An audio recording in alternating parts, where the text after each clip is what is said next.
Boa noite. Benditas sextas-feiras. Benditos são os dias que a gente passa da semana, graças a essa oportunidade que Deus nos dá o hoje. O ontem, o passado, a gente não muda. Se foi o melhor dia da sua vida ontem, ou passado, ou se foi o pior dia da sua vida, ou seu passado, já acabou. Esqueça. O que vale é agora. Hoje, já, nesse instante e a partir de agora. Isso é importante nós entendermos. O futuro está na mão de Deus. Não te compete. Não se preocupa, não se aflija. Preocupe-se com o agora. O futuro já é consequência do seu agora. O já, o hoje. Deus te deu um poder incrível, nesse instante, de você mudar a sua vida agora. Se você está esperando isso acontecer, nunca vai acontecer. Porque é você que tem que fazer. Quando? Agora. Quanto mais cedo você fizer, mais cedo obterá resposta, retorno, consequência. E já logo, logo gozará do produto do seu trabalho. Então, é maravilhoso o hoje, o agora. O ontem acabou-se. Hoje nós vamos falar sobre a cura de um obsediado, que eu intitulei como 2. Porque tem 2 obsediados. Muito parecido. É mais ou menos... Eu não vou dizer que a história é parecida, mas a forma como Jesus interage. Na primeira vez que a gente fala da cura do obsediado, nós estávamos falando, em todos os momentos que a gente fala de obsessão, normalmente nos vem um pensamento. Um espírito nos obsediando. Um ser invisível nos oprimindo. Uma alma de um ser que está nos controlando, nos fazendo sofrer.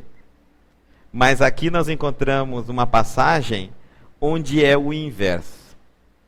É um encarnado, um ser vivo, obsediando um espírito. E Jesus vai fazer o processo de desobsessão. Então, se alguém perguntar a você, Guto, quais são os 4 tipos de obsessão, né? Não é as fases da obsessão, os tipos, não é isso? Nós temos de encarnado para encarnado, pessoas vivas obsediando pessoas vivas.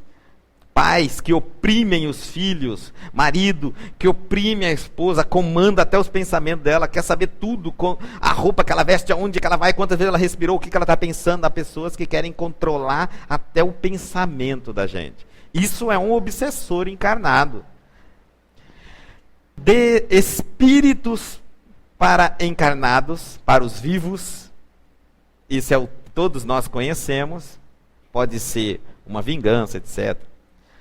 Existe de encarnados para desencarnados espíritos. Por exemplo, um homem que comandava muito a mulher dele, já era o obsessor encarnado na vida dela, ela morreu. Ele continua a comandá-la no mundo espiritual, com seus pensamentos. A mulher é a mesma. Se ela não conseguir se libertar, ela continua oprimida, mesmo depois de morta, e submissa ao marido encarnado. Não pensa que só morreu, acabou tudo, não. Não acabou. Por isso que a gente tem que se libertar aqui, no mundo físico, para ir para o outro lado livre. Não temos que deixar nada para resolver quando chegarmos do lado de lá. É resolver aqui. Tudo que unirdes na terra, unirás no céu. Continuarás unidos depois. E tudo que desunirdes na terra, desunirás no céu. Aqui começa, aqui termina o que nós temos que resolver. E a quarta é de espírito para espírito. Ou esse marido daqui a pouco morre e volta a obsediar a mulher dele no mundo espiritual. E nós temos vendo isso muito. Falanges de espíritos obsediando espíritos recém-desencarnados. Mas aqui nós vamos tratar de um caso específico. De um encarnado obsediando um espírito desencarnado. Em Mateus, essa história é contada por Mateus, por Marcos e por Lucas. Marcos não aparece no início da história porque ele se preocupa mais com o reflexo do acontecimento. Já Mateus e Lucas comenta sucintamente a história Porque o principal aqui não é a desobsessão, é a repercussão disso no nome do Cristo, na imagem e nos ensinamentos de nosso Senhor Jesus Cristo. Então, nós vamos nos deter, vamos traduzir e depois vamos realmente entrar naquilo que queremos. Mateus do capítulo 12, do versículo 22 ao 30. E Lucas no capítulo 11, do versículo 14 ao 23. Mateus diz assim: trouxeram-lhe então um endemoniado. Veja a palavra demônio, bem colocada. Não trouxeram alguém endiabado, nem sobre o efeito de Satanás. Diabo, demônio e Satanás são três coisas absolutamente distintas. Diabo é o mau pensamento, Satanás é a ação do mau pensamento e demônios são espíritos inferiores. Por isso que em nenhum momento da Bíblia a gente não vê a troca de um pelo outro. Jesus foi tentado pelo diabo, não por Satanás e nem pelo demônio. Observe.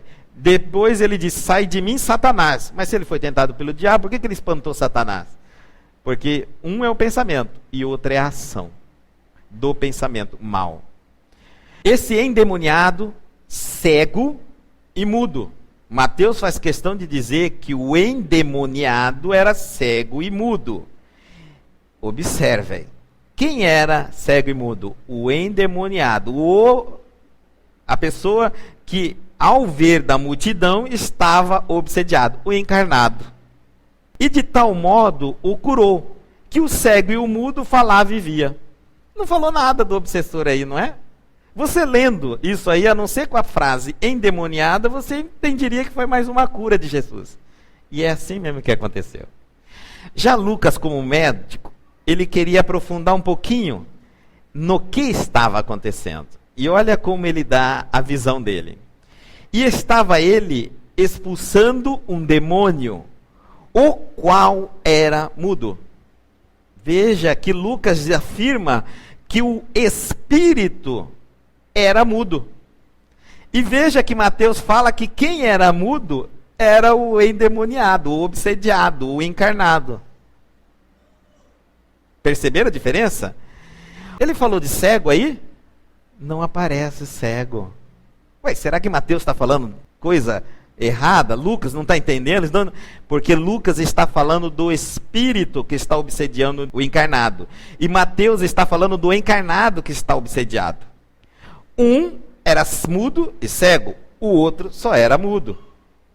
Compreenderam? Porque tem os significados diferentes. Por isso que um completa o outro. E aconteceu que, saindo o demônio, o mudo falou. E maravilhou-se a multidão. Olha que interessante. Simples, né? Nós sabemos que cego é aquele que não quer enxergar a verdade dos seus atos. É aquele que não quer cair em si dos seus erros. É aquele que não quer ver o que está fora das leis cristãs do seu comportamento. Por isso esse homem era obsediado. Então você percebe, por que ele era obsediado? Porque ele era cego. Não era cego da vista. Vamos entender aqui também, antes de nós entrarmos na visão espiritual, vamos entender que como é que ele sabia que quem dava esse fenômeno de mudez ou cegueira, seja o que for, era um espírito? Provavelmente porque esse homem não nasceu nem cego e nem mudo. Ele falava e via. De repente ele parou de falar e de ver. Porque se ele nascesse cego e mudo, todo mundo entenderia que ele era cego e mudo de nascença. Era um defeito físico. Quando nós nascemos perfeitos, vendo, ouvindo e falando, e de repente paramos ou temos uma saúde intacta e adoecemos, seja ela psicológica, uma saúde psicológica, uma saúde física, vamos ao médico, não encontramos absolutamente nada, nos dá a entender que é algo espiritual. Eu não nasci assim, eu fiquei assim a partir de um determinado momento. Se os exames médicos relatarem o que é que está errado no meu corpo, então é um problema físico. Mas se os exames médicos diagnosticam que não há absolutamente nada no seu corpo que justifique a sua saúde, o seu mal-estar, a sua dor, então isso significa que é espiritual. esse homem, por não querer mudar, encontrar nele os defeitos, ele era cego para si mesmo. Então ele fazia o quê? Tomava uma série de atitudes que levava ele a ser uma pessoa ignorante. Quando você não enxerga em si mesmo os seus defeitos, as suas falhas, os seus vícios, você fica uma pessoa ignorante. Faz parte da personalidade desses personagens que querem comandar todo mundo. Geralmente são pessoas que não se olham, não se enxergam, não se veem. E só veem o defeito dos outros. Então, são pessoas que vão ficando cada vez mais ignorantes com o passar do tempo, porque as coisas evoluem, as pessoas que estão à volta deles evoluem, fazem reforma íntima, transformam-se, e ele vai ficando no mesmo estágio, cada vez até pior, porque a cegueira dele é tanto que ele não corrige seus atos, seus pensamentos, seus sentimentos, e nem a forma de falar com os outros. Continua magoando as pessoas, continua ferindo as pessoas, continua ofendendo as pessoas. Geralmente, esse tipo de comportamento são das pessoas autoritárias, que não têm autoridade, são autoritárias. Autoritária é aquilo que, quando a gente não tem autoridade. Agora, ele também era mudo, esse homem. Normalmente, quando eu não enxergo os meus defeitos, eu falo muito dos outros, mas falo pouco de mim. Eu não me relaciono com as pessoas. Mudo é aquele que não quer se comunicar. Existe só um meio de nos relacionarmos, através da comunicação. Seja ela de sinais, seja ela verbal. De alguma forma nós temos que nos comunicar. Essa comunicação chama-se relacionamento. O mudo é aquele que não quer se comunicar com ninguém. É hermético, fechado. Ele, sem enxergar os seus defeitos, achava que não tinha nada para corrigir, era o dono e senhor de absolutamente tudo. Ele estava sofrendo uma obsessão, não dá a impressão que levaram ele a Jesus para Jesus salvá-lo. Jesus, com pena, salvou o espírito que estava com ele, que ele, pela cegueira e mudeza dele, não permitia que aquele pobre espírito seguisse a vida dele. O espírito só era mudo. Sabe por que o espírito era mudo? Porque o espírito só obedecia. Ele não falava nada. Ele era um mudo, coitado. O espírito. Sabe, o ditado popular quando diz assim, não adianta falar com fulano, Beltrano é que manda dele, ele não manda em nada, não fala nada. É o mudo. Aquele que só obedece, que não tem uma palavra ativa, que não tem uma opinião própria, e por mais que tenha, não será respeitado a ser ouvido. Então, o obsediado era um mudo porque não queria se comunicar, porque era cego. O espírito não era cego. O espírito era só mudo, era o que era comandado. Então Jesus, vendo aquela opressão do encarnado sobre o desencarnado, ele diz, vou libertar o desencarnado. Mas como é que eu faço isso? É rápido, não tem muita coisa. Vai, filho, segue seu caminho. Pronto. Eu libertei o desencarnado. Olha, a primeira cura de um obsediado, não sei se vocês se lembram, Jesus entra numa sinagoga. E vem um rapaz endemoniado na direção dele, gritando, que tens tu comigo, Jesus, Cristo, Filho de Deus. Olha só, o espírito atacando Jesus. Há diálogos, porque nesse caso era o espírito que obsediava o rapaz. Então Jesus tinha que dialogar com a entidade. Nesse outro caso não há diálogo. Veja, a entidade falou alguma coisa a Jesus? Não. É porque não tinha o que falar. Ele estava ali esperando Jesus libertá-lo. Então, Jesus libertou, vai. Agora, Jesus tinha o que falar com o encarnado. E Jesus fez isso. Fez o encarnado enxergar os seus defeitos. Fez com que ele se desapegasse desse espírito e deixasse esse pobre coitado seguir a vida dele em paz. Porque não está mais a caminho com ele. E fez esse homem se abrir. Falar com Jesus, comunicar com Cristo. Deve ter feito uma porção de perguntas e fez as suas orientações necessárias. Nós chamamos de doutrinação. Nesse caso, ele não doutrinou o espírito, ele doutrinou o encarnado, que estava obsediando o espírito. Quantas vezes no centro espírita nós fazemos esse tipo de desobsessão? Dizendo às pessoas, deixa seu parente em paz. O que você tinha que falar e fazer, teve ao lado dele quantos anos? Agora, descansa ele em paz. Já não é mais seu pai, sua mãe, seu irmão, seu esposo, sua esposa, seu filho. É filho de Deus. Morreu, ele volta para a família universal.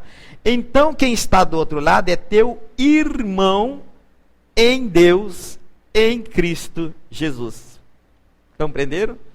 Essa humanidade se desfez. Esses laços consanguíneos foi embora com o DNA do corpo quando se dissolveu na terra. Ele já não carrega mais absolutamente nenhum gene seu. Todos os genes que ele carrega é divino, o mesmo que você carrega. Espiritualmente somos iguais. Irmãos. Na família universal não existe pai, mãe, filho, parentesco algum, a não ser irmãos, porque só temos um pai, Deus. Então, o apego, e alguns dizem, mas isso é amor. Não é amor, é apego. Nós temos que saber separar uma coisa: amor, apego e paixão.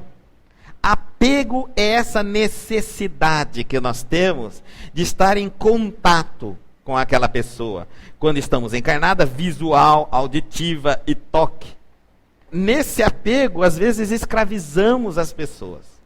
Quantos familiares nossos estão na UTI há mais de meses, sem ter uma vida digna? E nós não queremos que ele morra, não queremos que ele morra, não queremos que ele morra de jeito nenhum, lógico. Mas você quer trocar de lugar com ele? Não quer. Pedir para que os outros vivam, não importando qual é a qualidade de vida que ele tem, isso é apego, não é amor. Porque o amor faz com que a gente queira bem a pessoa que a gente ama. Ela não é um objeto que basta estar ao nosso lado nos satisfaz. Não, ela é um ser humano que, além de estar ao nosso lado, ela tem que estar muito bem. Já que ela não vai estar bem, pergunte a ela se ela vai querer passar o resto da vida entubada numa cama de UTI ali, recebendo visitas e piedade alheia. Eu garanto que ela dizia, me deixa morrer em paz. Porque eu vim para viver uma vida digna. Eu não vim para viver dependente dos outros, nem de aparelhos. Então, uma piedade que a gente tem que ter por aqueles familiares. E permitir que eles morram sim, porque não existe morte. Quem disse que a morte existe? O Espiritismo veio destruir a morte, matar a morte. Numa visão muito sucinta nossa, muito restrita, que nós acreditamos que a pessoa, porque morreu, deixou-nos. Quem disse que nos deixou? De forma alguma continua viva, continua com seus sentimentos e pensamentos. Ela só deixou a fase de sofrimento terrível da carne. E agora vai enfrentar outras situações no mundo espiritual. A vida continua. Portanto, desapegue. A morte é esse momento que nos obriga a desapegarmos da convivência, do ver, do dia a dia. Agora somos irmãos de caminhada, de jornada. Às vezes também a paixão. E há uma diferença entre a paixão e o amor. Paixão deixa cicatrizes, amor deixa lembranças. Paixão é fulminante, é um fogo. Amor é lúcido, calmo e tranquilo. Paixão você não vê as horas passarem. O amor conta todas as horas porque tem responsabilidades a ser seguidas. Paixão você deixa todos os afazeres, fica perturbado, sabe? Ou come demais ou não come.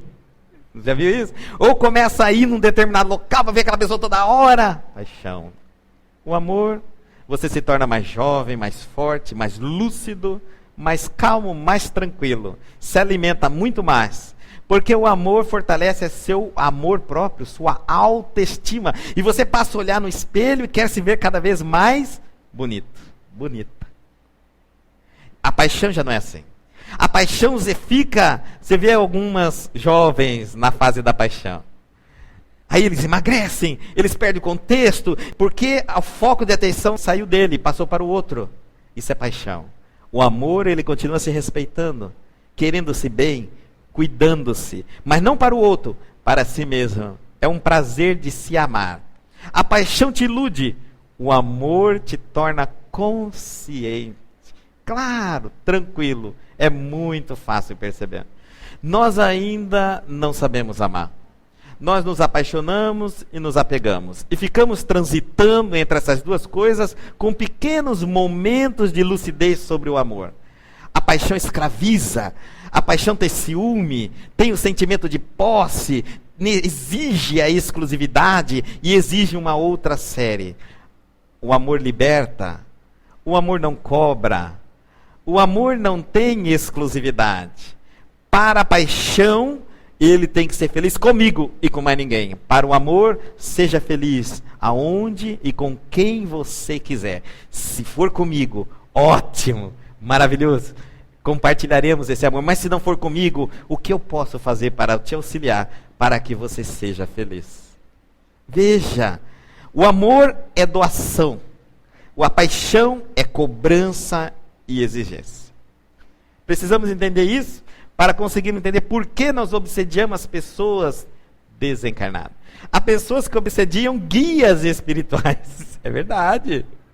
Guias espirituais. Uma vez tendo uma relação com um guia, normalmente muito material, passa durante toda a existência dele a exigir e cobrar daquele guia. Apego. E tentando escravizar o guia. E aí alguns trocam favores, eu vou jogar uma pinga, eu vou fazer isso, vou trocar por isso, vou trocar por aquilo. E esses espíritos acabam sendo escravizados pelos encarnados. Aí você vê o encarnado, já chega aquela entidade que ele vive fazendo intercâmbios com ele. Entidades inferiores. Por isso que é muito difícil você dizer, você está obsediado por um determinado espírito, porque pode ser que não é ele que está obsediado, é ele que está obsediando o coitado. Então você tem que aguardar. Vamos ver, chegou uma pessoa, está com um espírito do lado, será que é ele? A vítima ou algo? Você não sabe, você não conhece a pessoa. Então, Jesus aqui faz exatamente esse trabalho. Faz o encarnado falar, confessar os seus maus pendores, seus defeitos, enxergando-os. Faz com que ele enxergue, faz com que ele fale. Automaticamente libertou o espírito. O espírito passou a falar. Livre, recuperado sua autoestima, sua liberdade, ele entra em contato. Tenho certeza que deve ter agradecido muito a Jesus. Obrigado por deixar-me voltar à vida. Mas agora então nós vamos entrar no principal. Parece que a coisa então se resolveu. Aconteceu algo muito bom para os olhos daqueles que querem o bem do próximo. Mas para os olhos dos interesseiros, daqueles que têm algo pelo que brigar, não foi algo bom. Foi a pior coisa que aconteceu. Olha que interessante. Assim acontece com a doutrina espírita. Para aqueles olhos sem preconceitos, sem tabu e sem interesses pessoais, a doutrina espírita é maravilhosa.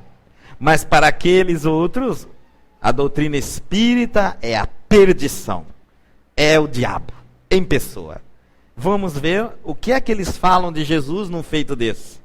Mateus diz assim, e toda a multidão se admirava e dizia, só Mateus comenta isso. Não é este o filho de Davi? Gente, Jesus era filho de Davi ou filho de José com Maria? Não era filho de José? Por que ele está falando que Jesus era filho de Davi? É que na árvore genealógica, Jesus pertence a Davi. Porque quem é filho mais direto de Davi é José e não Jesus. Ele seria tataraneto, sei lá qual é o item de geração dele lá. Mas quem estaria ligado primeiro a essa árvore é o pai dele, depois ele. E por que colocam ele lá em Davi? Porque respeitam a autoridade de Davi, o nome de Davi. Mas esse não é o filho de Davi, olha como conhecia. Aqui mais uma vez mostra que Jesus era filho de José, não era do anjo Gabriel e de nenhum anjo. Porque senão ele não diria se ele era filho de Davi. Ora, se ele é filho de Davi, ele é filho de José. Eu sei que para nós entendermos, mas como? Maria era virgem, como se sexo fosse pecado. Quem disse que sexo é pecado? E por que Jesus não poderia vir de um sexo, de uma relação sexual entre Maria e José? Isso lhe torna mais ou menos impuro? Afinal de contas, o esperma ou o óvulo da mulher contribui para a minha evolução espiritual? De alguma maneira? para começar, é uma célula e outra célula, são 2 células. Depois que você se forma, você tem mais de trilhões de células no corpo. Essa única não te influencia absolutamente nada. O que influencia você é seu pensamento, suas atitudes, seu sentimento e o que você fala. Você é não pelo que o corpo te diz quem você é. Você é o que você define pelos seus pensamentos e sentimentos. Tendemos a colocar maldade onde não existe. Colocamos maldade no sexo. Colocamos maldade no dinheiro. Colocamos maldade na droga.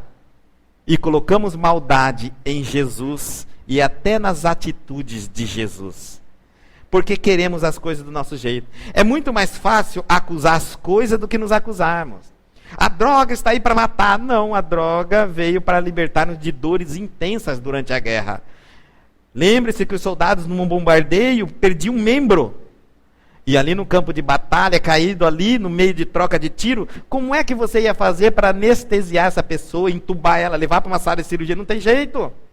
Vamos injetar uma substância poderosíssima que tire essa pessoa desse mundo. E quando ele voltar, quem sabe nós conseguimos socorrer, senão ele morreu até sangrar. O que eu posso fazer?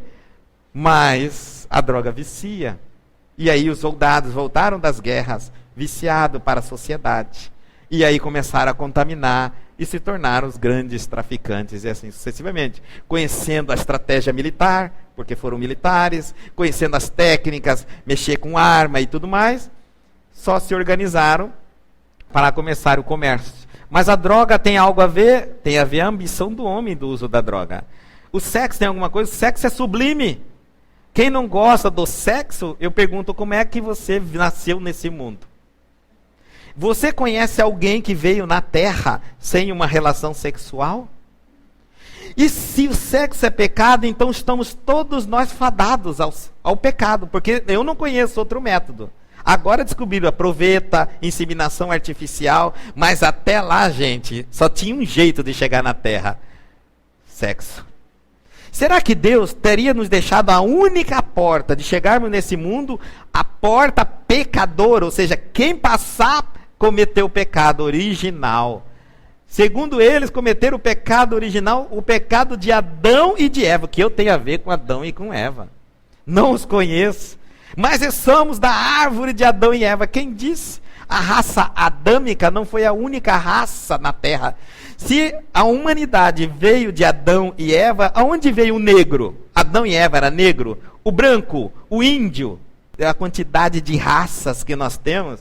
Ora, é lógico que Adão e Eva é apenas uma historinha, que nem hoje as crianças de 5 anos acreditam mais. É uma forma da gente conceber.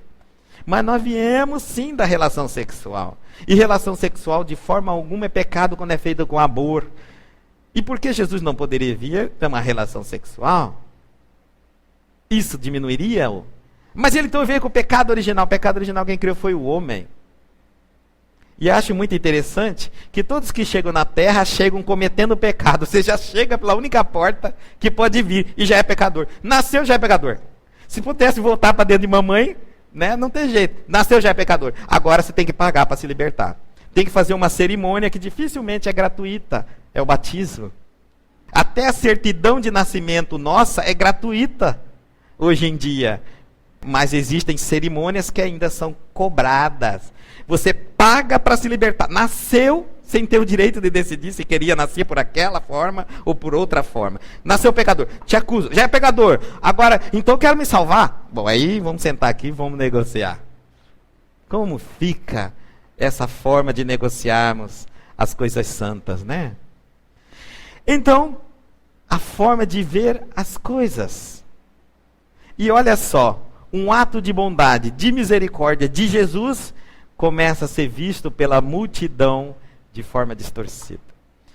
Mas os fariseus, ouvindo isto, diziam: este não expulsa os demônios, senão por Beelzebu, príncipe dos demônios. Olha o ataque ofensivo a alguém que faz o bem. É muito natural isso. Marcos diz assim: e os escribas que tinham descido de Jerusalém, ele faz questão de dizer que os escribas de Jerusalém é que vão dizer isso. Tem Beelzebu e pelo príncipe dos demônios expulsos demônios. Ele faz questão, Marcos, de dizer que eram os escribas e eram os fariseus também de Jerusalém, porque eles eram mais ortodoxos. Sabe aquela posição de que eu sou, eu mando, eu sei, e é irredutível o pé da letra, porque não é todos os escribas e nem todos os fariseus que eram assim. José de Arimateia era um fariseu, e ele procurou Jesus. Nicodemos procurou Jesus na calada da noite para não ser reconhecido, como muitos de nós fazemos isso. Na noite, no quarto, a gente até chora para Jesus, no outro dia vira o capeta de novo. Na luz do sol, nós detonamos. Na escuridão do silêncio da alma, somos uma ovelhinha e pedimos a Jesus. Assim também era Nicodemo. Na escuridão foi procurar Jesus, mas durante o dia ele era um sacerdote. Lucas diz assim, mas alguns deles diziam, ele expulsa os demônios por Beelzebu, príncipe dos demônios. E outros, tentando, pediam-lhe um sinal do céu. Aí já vai mais além, né? Já não basta do que está vendo, um já começa a gritar, agora eu quero uma luz que vem do céu, um raio que cai aqui na minha cabeça, eu quero ficar tonto e cair. Nós temos que parar de buscar sinais. Tem gente que se ele não for num lugar que alguém levanta a mão e joga ele 2, 3 metros, ele fala, meu Deus, você é masoquista, porque numa queda dessa você quebra um braço, uma perna. Será que é isso o encontro com Jesus? É tão violento assim? Se não tiver uma experiência com Jesus, sabe qual é a maior experiência que nós temos com Cristo? Amor ao próximo e amor a si mesmo. E é um sentimento que vem nascendo gradativamente. Essas experiências loucas, de luzes, de som que toca no seu ouvido, a ciência algumas vezes diz que é psicopatia. A gente se força tanto a ver o que não existe, que cria uma imagem. Isso chama, às vezes, tecnicamente, alucinação. Não precisa sermos alucinados para ter contato com Jesus. Contato com Jesus é natural. É colocar no coração o amor, a boa vontade, o serviço ao próximo e a caridade. Já estamos em contato e vivendo uma experiência única, íntima e inesquecível com o Mestre. E ele vai falar isso lá embaixo desse versículo. Então, e os outros já começam a dizer, eu quero mais. A gente sempre quer mais, né? Quer pessoas jogando cadeira de roda, levanta e joga cadeira de roda. E, nossa Senhora, esses fenômenos vazios, sem conceitos intelectuais, fazem com que a gente adquira dependência. Porque se eu vou num lugar que me cura, a hora que eu tiver doença, eu vou lá de novo. A hora que eu quero doença, eu vou lá de novo. Mas eu nunca vou me preocupar, como é que eu faço para sarar de uma vez da doença? É igual remédio. Como tem na farmácia, o que a gente faz quando está doente? Vai e compra o remédio na farmácia. Dificilmente vamos ao médico para matar a doença, sarar a doença. Porque para sarar a doença tem que fazer um tratamento, e é isso que eu não quero. Eu tenho que mudar. Se eu for fazer um tratamento, o médico vai falar assim, provavelmente você está fazendo alguma coisa que não pode. Ou você tá, se for do estômago, você está comendo alguma coisa que não deve, ou está ficando muito tempo sem comer, ou está tendo muita ansiedade, você vai ter que mudar a sua vida. E eu vou matar a minha gastrite, a minha úlcera pela raiz, isso eu não quero. Qual que é o remédio, doutor? O remédio é esse, só que você vai ter que tomar a vida inteira, porque se você não muda, a gastrite volta. Então nós criamos uma dependência daquele processo. Eu quero apenas a solução do efeito e não quero erradicar a causa. E olha só, eles falando isso para Jesus, e eu digo uma coisa muito interessante. Isso veio do quê? Da inveja dos fariseus, dos saduceus, dos escribas. Quem estava ali? Todo mundo. Porque os escribas e os fariseus tinham os exorcistas. Era uma classe chamada filho de Geva. Era uma classe específica. Está lá em Atos, capítulo 19, versículo 14. Está lá, bem colocadinho. E ali ele fala assim, mas como? Nós fazemos isso que ele faz, mas a gente faz com prece, com oração, Salmo 92, com jejum, com rituais. Ora, nós somos uma classe seletiva de seres na terra. Agora chega esse carpinteiro aí, filho de carpinteiro, e fala de jeito nenhum, isso aí está errado, isso aí não funciona. Então ele está fazendo isso em nome do demônio. Não aconteceu a mesma coisa com a doutrina espírita? Havia todas as religiões já criadas, com base em tudo que eles tinham, dos seus dogmas, rituais, orações, preces e tudo mais. Religiões muito bem organizadas, gigantescas, riquíssimas. Algumas delas foram o primeiro poder do mundo, antes da imprensa hoje ser o maior poder do mundo. E, no entanto, geralmente começa a surgir um tal de espiritismo. Gente que não estudou teologia, filosofia, gente que não largou a vida de uma maneira para viver da religião, para viver da fé dos outros, gente que não promete cura para ninguém, gente que não se faz Cristo, ou filho de Cristo, gente que não se confessa dizendo ser o intermediário de Deus. Se você tem alguma coisa para ser perdoado, me procure, porque eu falo com Deus, Deus fala comigo, eu te dou a penitência, mas não tem jeito de você entrar em contato com Deus, porque se você entrar em contato com Deus sem eu, não funciona. Então, que negócio que é esse? Esse povo é do demônio. É filhos de Belzebu. Não é isso? E até hoje a doutrina espírita é atacada.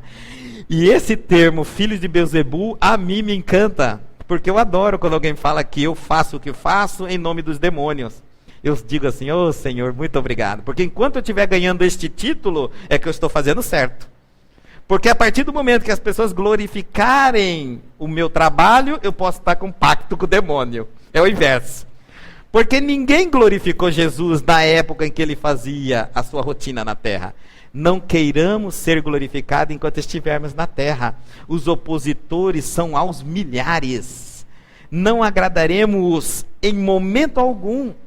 E não se intimide com essas oposições. Porque o que não for plantado pelo Pai será cortado pela raiz. Não foi assim que João Batista disse? O machado já está posto na árvore. Verdades prevalecerão. Mais nada do que isso. Faça o seu trabalho. Se Jesus, aqui está, já predisse que aquele que o seguisse seria chamado de filhos de Belzebu. Olha lá, Mateus no capítulo 10, versículo 25.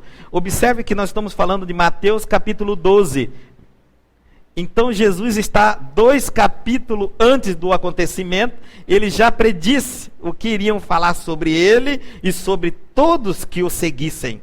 Olha só, basta ao discípulo ser como seu mestre, copiá-lo, segui-lo, imitá-lo. E ao seu servo como seu senhor. Se chamaram Belzebu ao pai de família, quanto mais aos seus domésticos. E ele estava já dizendo aos apóstolos, calma, vocês não serão glorificados e bem vistos neste mundo, pois tem as religiões para vos atacar. Não é o povo, porque esses se beneficiam, é a guerra de interesse religiosa, que ao ver pessoas fazendo, pessoas simples, que não têm cultura, estudo, que não envaidece, que não tem título, não tem iniciados numa determinada, e começam com amor fazer o trabalho daqueles que se acham eleitos e dar o mesmo resultado, realmente inveja. Natural, faz muito natural. Ao invés deles tomarem consciência de que não precisa de tudo isso para fazer o que tem que ser feito, porque o que nós precisamos é de amor, e que às vezes os ritos, os rituais, as cerimônias, as coisas externas, os aparatos, nos tiram dos sentimentos, tornando-nos frios apenas porque eu visto uma roupa especial.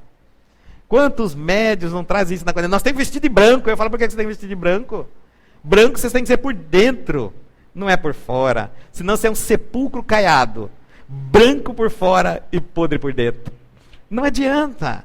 É a alma que tem que ser branca.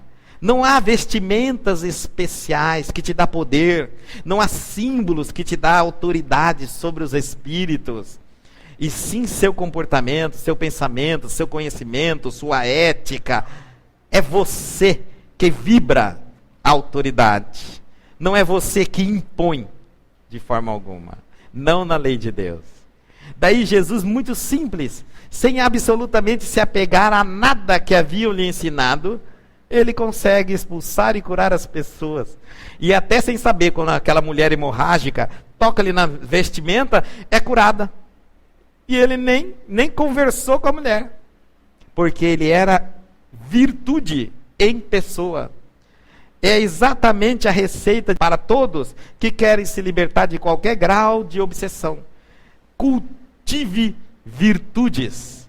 Evolua, promova, através do conhecimento, emoções e sentimentos saudáveis. Atitudes compatíveis com o cristianismo. Seja cristão de corpo e de alma. Isso vai te curar de qualquer obsessão e vai te imunizar contra qualquer ataque obsessor.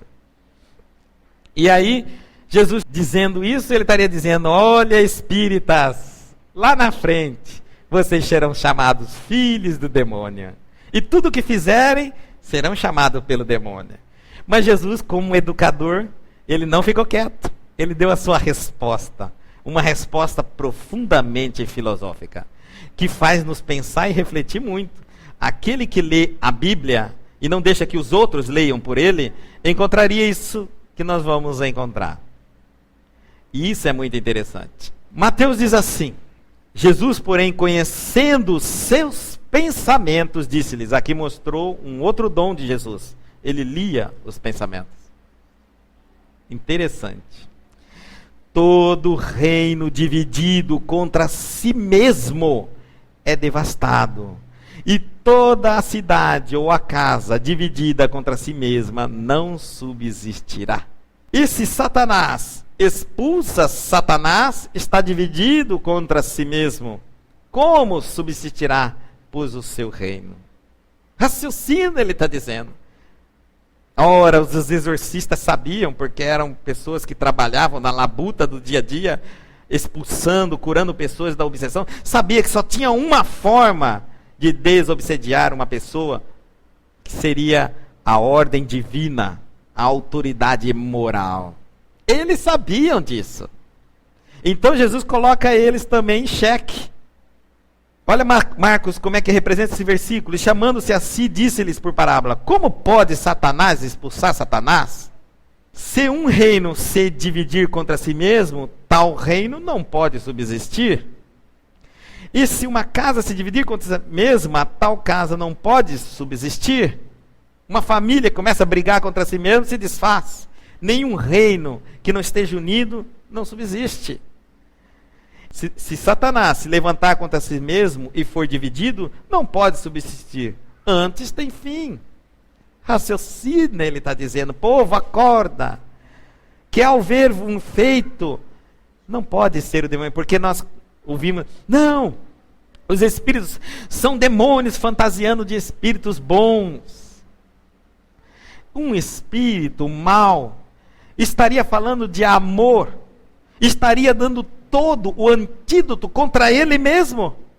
Que absurdo! Falando de perdão, falando dos ensinamentos do Cristo, de que forma? Ou esse espírito mau já é bom, então ele não é mau, ou ele é um mau, mas conhece muito bem o bem, e está sendo um pouquinho negligente na atitude, porque ele está ensinando o método de você se livrar dele mesmo. Que absurdo!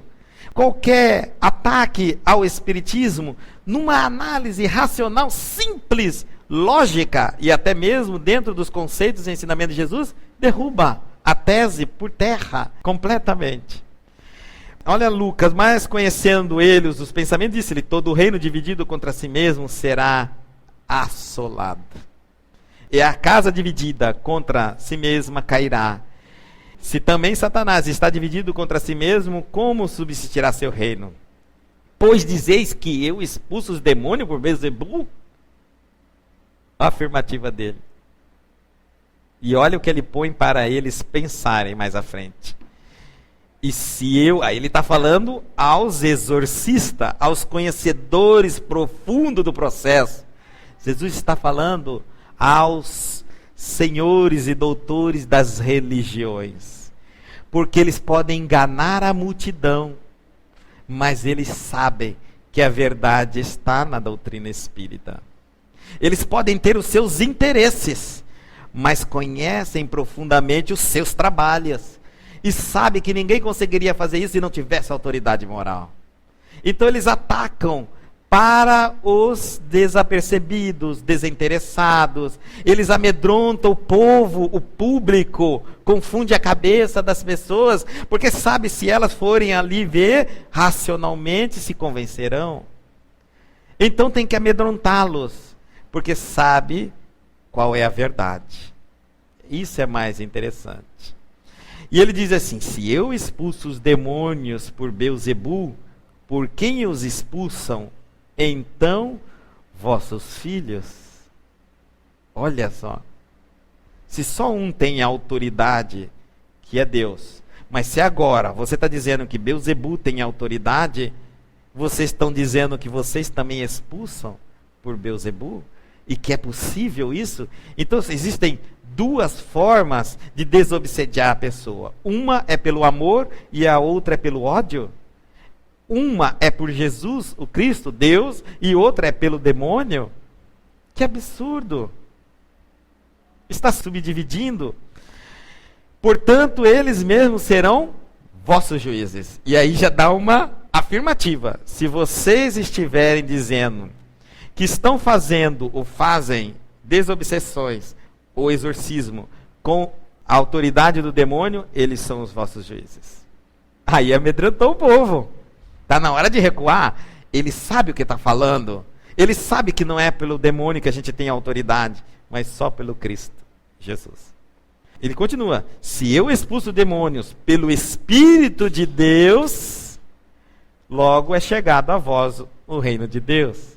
Eu sei que ele está dizendo assim também. Eu sei que para vocês é difícil admitir que o reino de Deus não veio por um de vocês. Um dos sacerdotes da igreja, não veio dentro da sinagoga, não veio entre os doutores da lei, pois o Filho de Deus nasceu como um carpinteiro. Eu sei que é difícil vocês entenderem que Deus não escolheu nenhum de vocês como seus discípulos. Nenhuma autoridade religiosa da época e nenhum representante de qualquer religião. Ele pegou 12 homens, pessoalmente, Jesus, e escolheu. Nenhum deles tinha relação. Né? Eu sei que é difícil ser humilde para entender isso. Mas é assim também a doutrina espírita.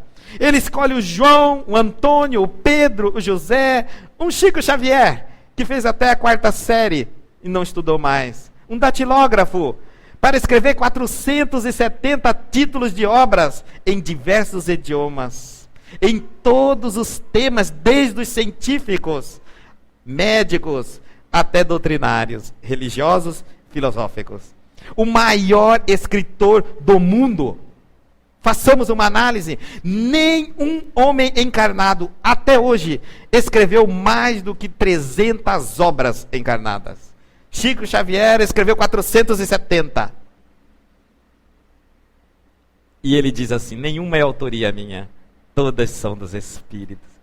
Como homem simples, humilde, do povo, pode revelar a vontade de Deus? Se eu, Senhor das igrejas, doutores das grandes religiões, não tenho nada a ofertar, a não ser o orgulho da cátedra que carrego, as coroas de ouros, os tronos suntuosos e os templos repletos de riqueza material e pobreza espiritual.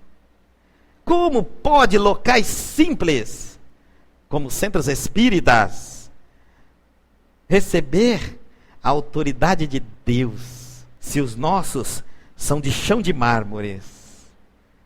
Entre um feudalismo religioso, autoridades eleitas por eles mesmos que se escolhem entre eles, porque o povo não escolhe. Não é nem voto indireto, não tem democracia. Eu escolho você escolhe você me escolhe, eu te escolho, e o poder passa de mão em mão. Como pode? Eu sei que é difícil de aceitar. Por isso nós, irmãos espíritas, compreendemos a guerra que fazem contra. E entendemos que nós espíritas podemos mudar de religião a hora que quisermos. Não sobrevivemos da religião. Mas eles não. Se eles saírem da religião que estão, sobreviverão do quê? Pois o salário deles é pago pelos dízimos dos seus frequentadores, dos seus adeptos. Então eles não estão lutando só por ideologia religiosa, mas por sobrevivência material. Há interesses muito maiores, não só materiais, como políticos. maiores ainda. Nós entendemos os ataques normais feitos a nós. Que era Chico Xavier? Quarta série, não era político, não era doutor, não era formado em nada. E que nunca se intitulou, em momento algum, dono de nenhum conhecimento que por ele veio. Ele diz, eu sou o cabide, onde vocês dependuram os títulos que não me pertencem, pertencem aos espíritos. Que autoridade! Que autoridade! É muito difícil aceitar a simplicidade da doutrina espírita. É muito difícil de entender que os espíritos escolhem pessoas simples, médiuns, para lhe divulgarem grandes verdades filosóficas, grandes verdades científicas e revolucionar o pensamento da humanidade. Parece o Espiritismo há 2000 anos atrás, quando escolheu José e Maria. Duas pessoas anônimas no contexto religioso. Duas pessoas simples, sem estudo, humildes, com grandes virtudes. E disse a Maria, tu serás mãe do Messias. A humildade era tanto que ela duvida, mas eu serei a mãe do homem que dividirá a humanidade entre o antes e o depois. Ela não acredita que ela seria dona de tal virtude. Olha, é assim, os médiuns humildes nunca acreditam que receberam as suas missões.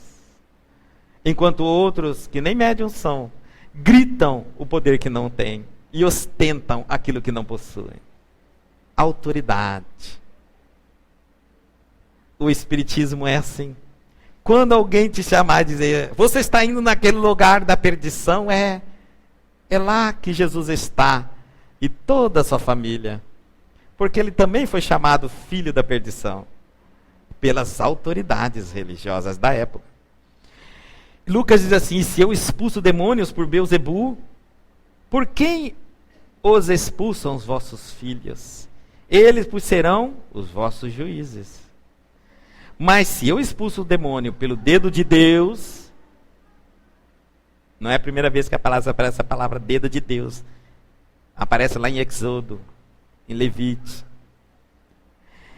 Pelo dedo de Deus, certamente a vós é chegado o reino de Deus.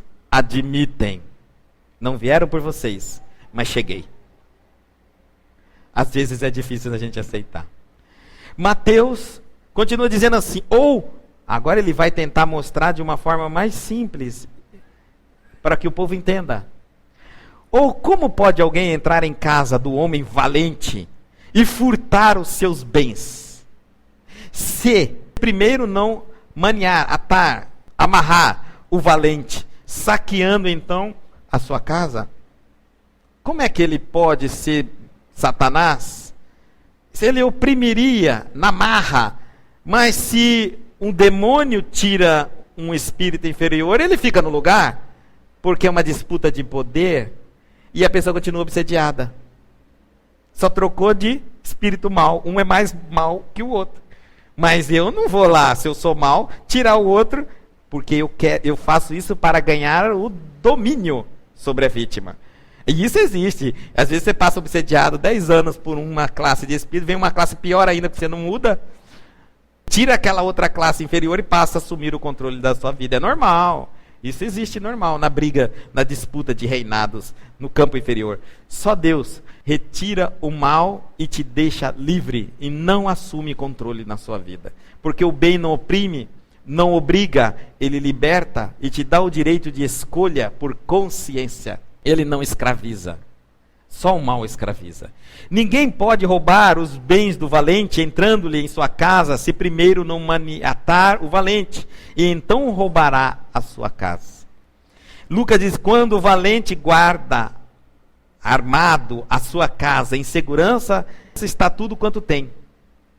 Mas sobrevindo outro mais valente, ele está falando, do que ele, e vencendo, tira-lhe toda a sua armadura em que confiava e reparte os seus despojos. Assume o controle da situação.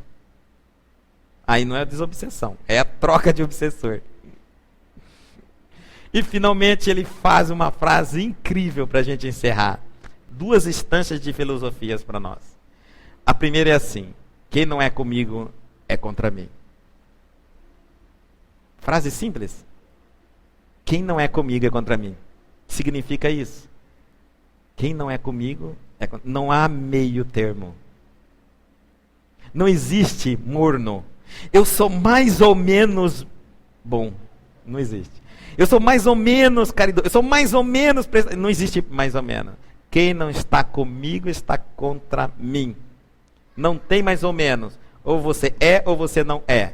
Ou você acende uma vela a Deus ou você acende uma vela a Mamon. E é lógico. Não é questão de império e domínio. Ou você faz o bem ou você faz o mal. Porque só de você não fazer o bem já está fazendo o mal. A omissão do bem faz com que o mal se prolifere. Vejamos que todos nós aqui, 90% somos homens bons. E não fazemos nada. 10% é mal. Os 10% rouba, mata, ludibria, trapaceia. E os 90% fica fazendo de conta que não está vendo nada. Já está fazendo mal. Porque ele está deixando o mal se proliferar. Ganhar força. E daqui a pouco, os 90 bons começam a se revoltar e viram mal para se vingar. E aí vira uma bagunça total. Então, só tem uma maneira de ser bom, é fazer o bem. Não é não fazer nada, é fazer o bem. Você receberá conforme suas obras. Então, só uma maneira de você receber um salário divino, fazendo obras no bem. Não tem outra maneira, não se iluda. E diz assim: e quem comigo não ajunta, espalha. Lógico que tem um processo dele utilizar essa técnica do ajunta e do espalha. Não dá tempo de falar aqui agora.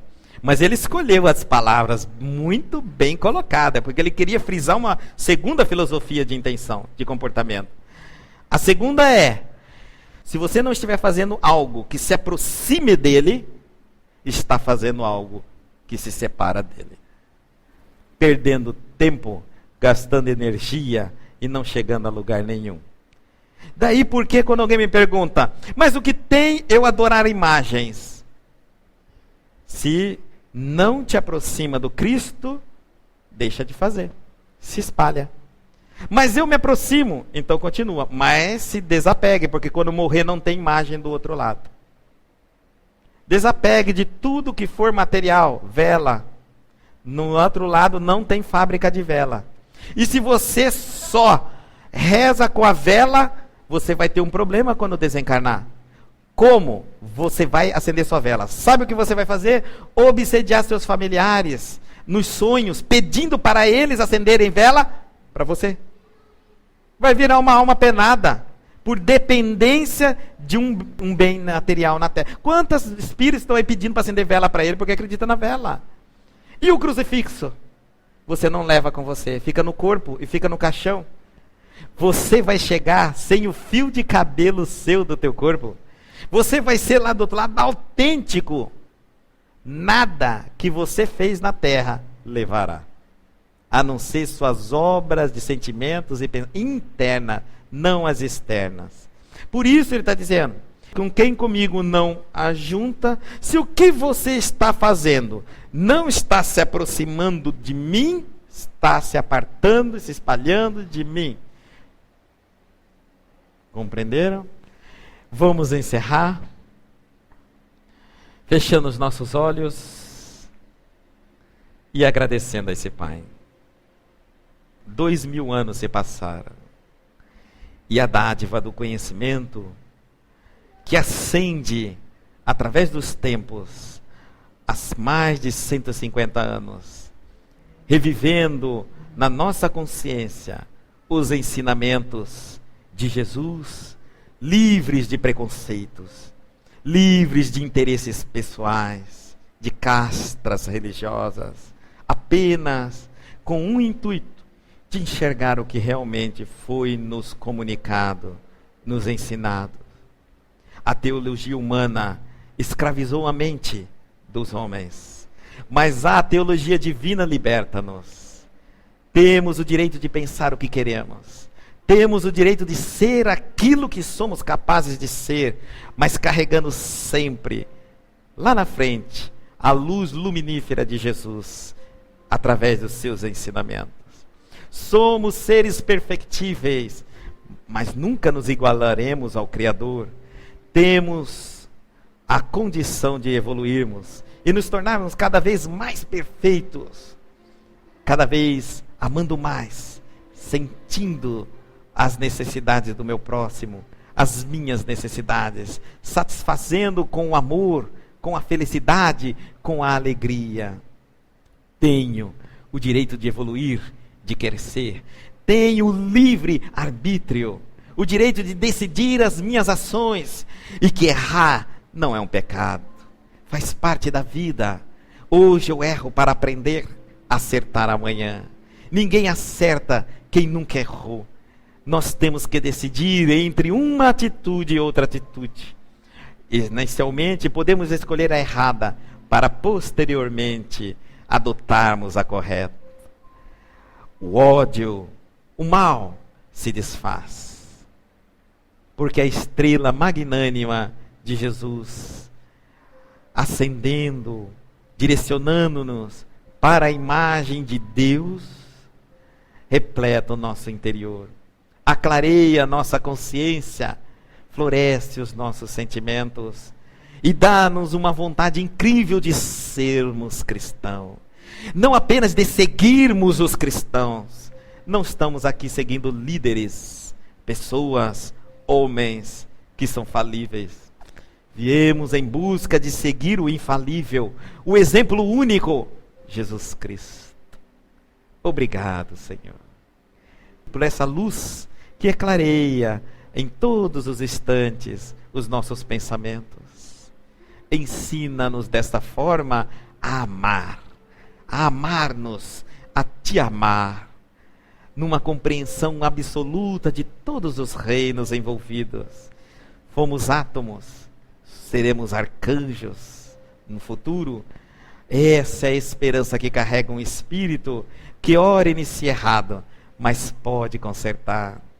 Nosso lar, uma das primeiras obras de Chico Xavier, mostra ali perfeitamente os erros de um médico, mas os processos para tornar aquele pecador, aquela alma ignorante, repleta de luz e de amor. A morte não mata nossas esperanças. A morte não nos estagna na nossa evolução. Somos seres imortais. Maravilhosa é a doutrina dos espíritos, porque a doutrina espírita é a religião dos espíritos que adotamos agora na terra. Obrigado, Senhor, pelas vozes que cantam no deserto, como diz João Batista. Muito obrigado.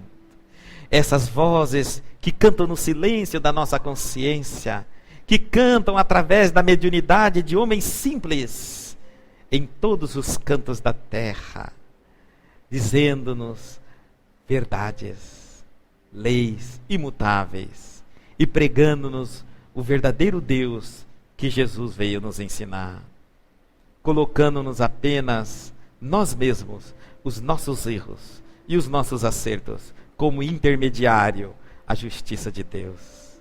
Obrigado pelo ontem. Graças a esse passado sabemos já tudo que não podemos fazer no presente.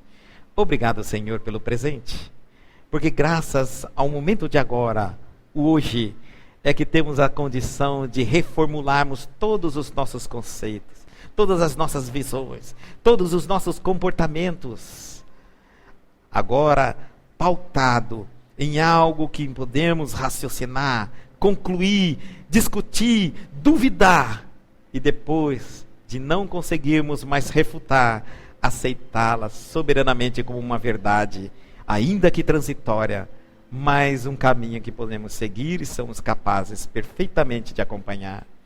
Obrigado, Senhor, pelo futuro. O futuro é a nossa esperança, que estás em suas mãos e que começa a se tornar realidade a partir dos feitos do presente. Agora, seres mais conscientes, século 21, século de tecnologias, de descobertas, esperanças no campo do amanhã, do próximo, do amor interno por nós mesmos. Obrigado hoje e sempre. Que assim seja.